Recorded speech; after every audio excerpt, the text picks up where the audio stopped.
Organisasi Angkutan Darat Organda DKI Jakarta mengajukan kenaikan tarif angkutan umum sebesar Rp1.000.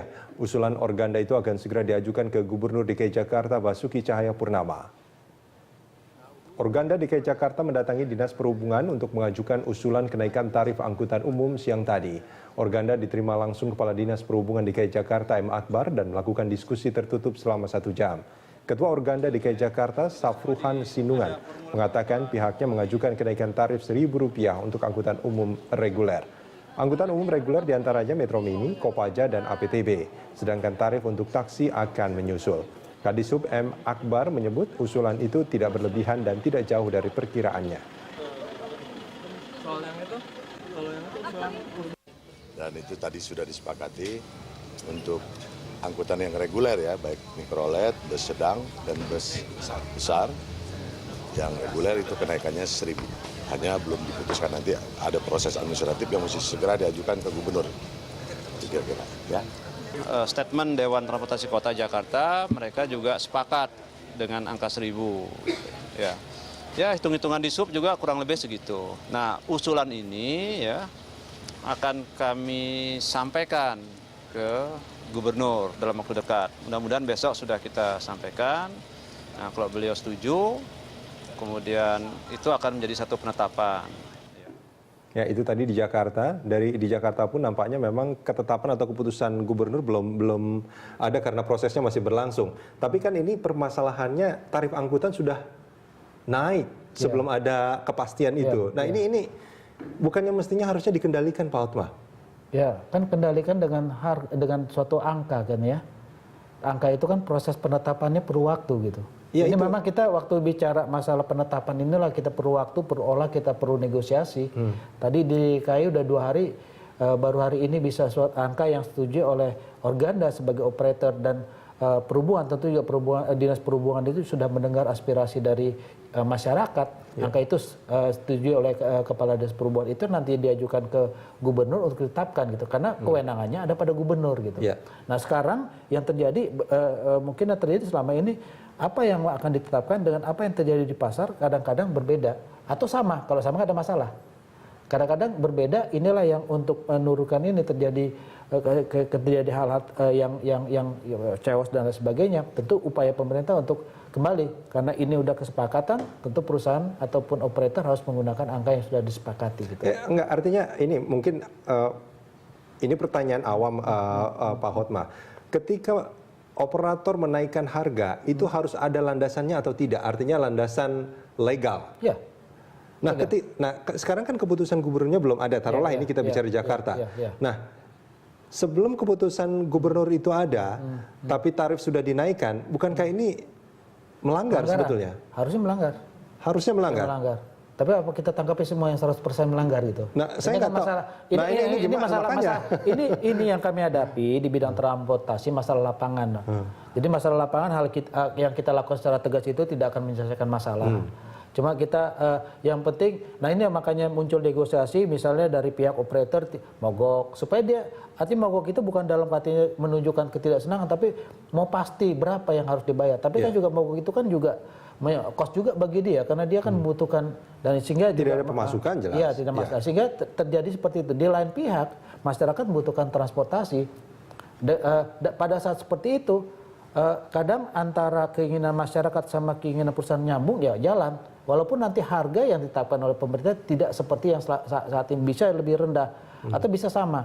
Nanti mungkin kita juga bisa lihat dari lapangan, barangkali apa yang dilakukan tadi negosiasi antara organ dan sama perhubungan itu memang sudah terjadi seperti itu angka di lapangan gitu. 3.000 walaupun ya belum ada penetapan gitu. Ya ini kan sebetulnya ya ini masa jeda aja, kita tahu. Diskusi kita jeda ini yang tidak kosong ya, kosongan hukum lah ya. Ini kan sebetulnya gini Pak Hotma, ada masyarakat gitu ya. Mungkin kalau teman saya boleh berada di sini, mungkin dia akan bicara juga. Mungkin dia tidak akan mengeluh atau pada supirnya gitu ketika membayar, tapi dalam hati dia itu kecewa gitu, dongkol gitu kan, kenapa ini kok naik segini tanpa ini, ini kok gimana sih supir langsung naikin gitu aja, belum ada keputusannya, dan saya yakin itu jumlahnya tidak sedikit.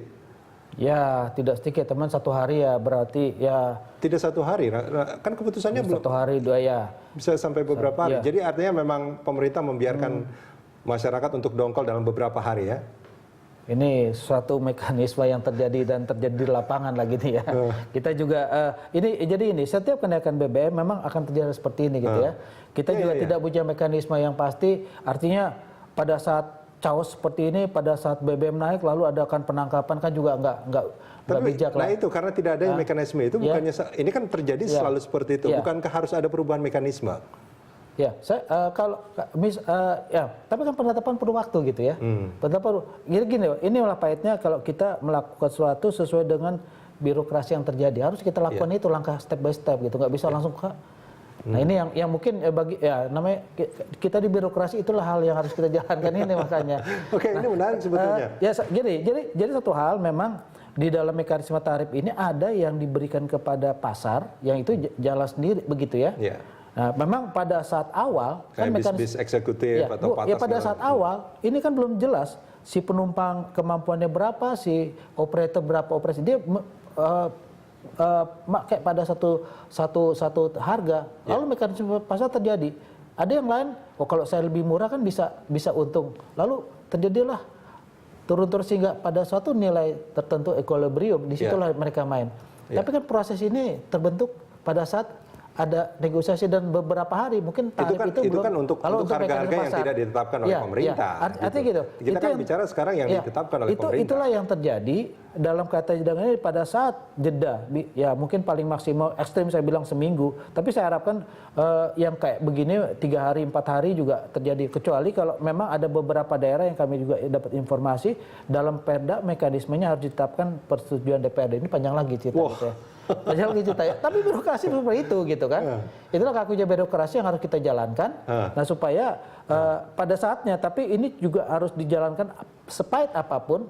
Pemerintah menaikkan tarif pengalihkan BBM dengan subsidi ini dengan sepahit apapun yang harus kita terima. Ini salah satu yang paling pertama. Salah satu pahit yang harus kita terima ya. Yang satu yang pertama yang terasa adalah kami di bidang transportasi. Kenapa? Itu karena dampaknya langsung dampaknya dampaknya dan terasa, dan itu yang kita lihat baru naik itu langsung Organda bereaksi, lalu di masyarakat juga bereaksi. Baik, ini karena dampak langsung ini kita coba tanya sama Pak Andriansyah. Pak Andriansyah, ini karena dampak langsung ini Organda juga akan membiarkan tarif-tarif angkutan ini sebelum sampai ada keputusan akan terus dilakukan ya? Kalau kita bisa evaluasi ya, bahwasanya memang kebijakan BBM bersubsidi ini ya tidak mengantisipasi ya dampaknya terhadap sektor transportasi umum, sehingga kan kita tidak siap gitu dengan apa yang terjadi berikutnya ya, yaitu diantaranya misalnya kan apakah akan ada kenaikan tarif, berapa besar kenaikan tarif itu terjadi kan. Nah ini tidak diantisipasi. Sehingga begitu BBM naik ya, terjadi kesimpang siuran informasi kan.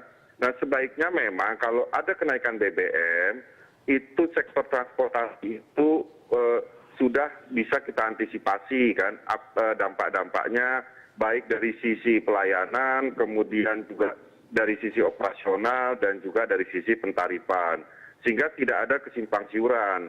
Dan yang kedua adalah agar penjelasan-penjelasan yang diberikan itu bisa dimengerti oleh masyarakat ya, dan memiliki dasar perhitungan teknis yang jelas kan.